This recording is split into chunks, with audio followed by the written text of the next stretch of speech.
जय श्री गणेश। एक गणेश जी की कहानी सुना रही हूँ, वो ध्यान से सुनिए। एक राजा था और उसकी दो रानियाँ थीं, एक बड़ी रानी और एक छोटी रानी। बड़ी रानी जो थी वो बहुत ज़्यादा ईर्ष्यालु स्वभाव की थी, लेकिन उसके दो बेटे भी थे। और जो छोटी रानी थी, वो छोटी रानी के कोई संतान नहीं थी। तो जब भी बड़ी रानी जो थी वो कभी भी राजा को जब छोटी रानी के पास जाने का सोचता, तो वो किसी न किसी बहाने से उसको उसके पास नहीं जाने देती थी, क्योंकि वो नहीं चाहती थी कि राजा छोटी रानी के पास जाए। लेकिन छोटी रानी जो थी अपना जो गणेश जी को बहुत मानती थी और अपना ज़्यादा से ज़्यादा समय पूजा पाठ में व्यतीत करती थी।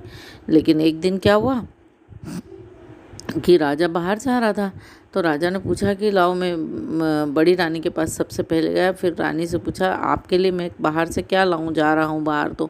तो उन रानी ने रानी ने बहुत सारी चीज़ें बताई कि जेवर लाना है, कपड़े लाने हैं, गहने कपड़े, सब की लिस्ट बता दी। और राजा सुनकर फिर राजा ने सोचा मैं छोटी रानी के पास जाता हूँ। तो जब राजा छोटी रानी के पास गया तो छोटी रानी ने कहा मुझे तो कुछ भी नहीं चाहिए। फिर राजा चला गया। अब मंत्री जो था, राजा का जो मंत्री था, बहुत होशियार था। उसने सुना और वो समझता भी था कि छोटी रानी बहुत अच्छी है। तो छोटे मंत्री ने राजा से कहा कि एक काम करेंगे राजा साहब, हम क्यों ना हम रानी जी के लिए गणेश जी की मूर्ति ले लें। तो राजा जी ने कहा कि ठीक है। अब चले गए बाहर भी। फिर बाहर से जब वापस आने लगे तो जब राजा ने बड़ी रानी की दी हुई लिस्ट की सारी सामान खरीद लिया। लेकिन खरीदने के बाद, क्योंकि छोटी रानी ने कुछ बोला ही नहीं था लाने का और मंत्री ने प्रस्ताव दिया था, तो वो तो भूल गए।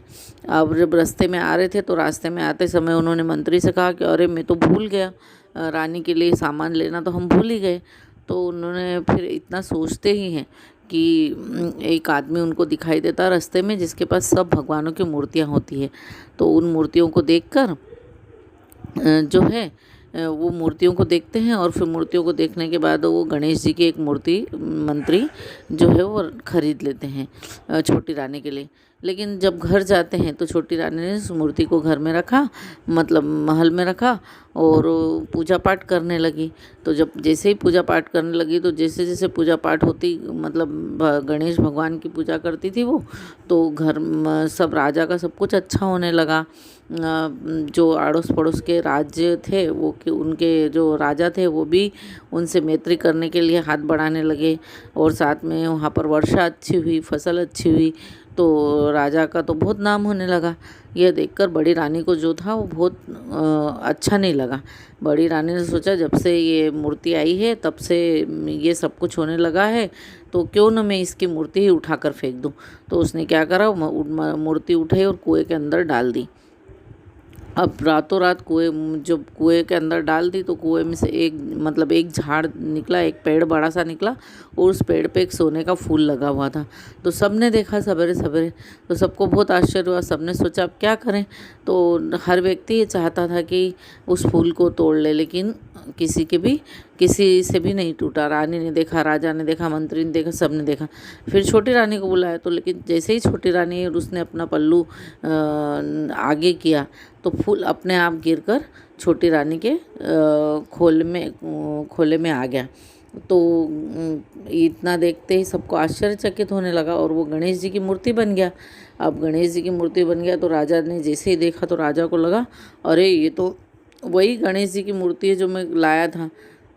तो गणेश जी की मूर्ति बोलने लगी। ईश्वर की कृपा से गणेश जी की जो मूर्ति थी वो बोलने लगी कि कौन, मतलब बताए वो व्यक्ति कि जिसने मुझे फेंका है, और नहीं तो फिर मैं बताऊंगा।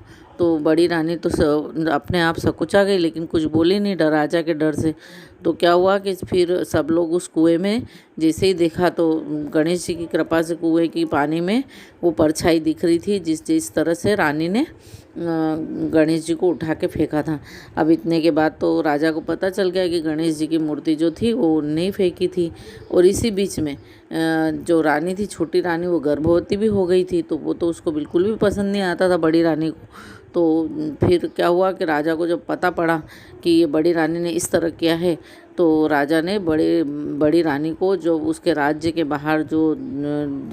बाहर उसको कर दिया और वहाँ पर उसको एक महल में रहने की आज्ञा दी।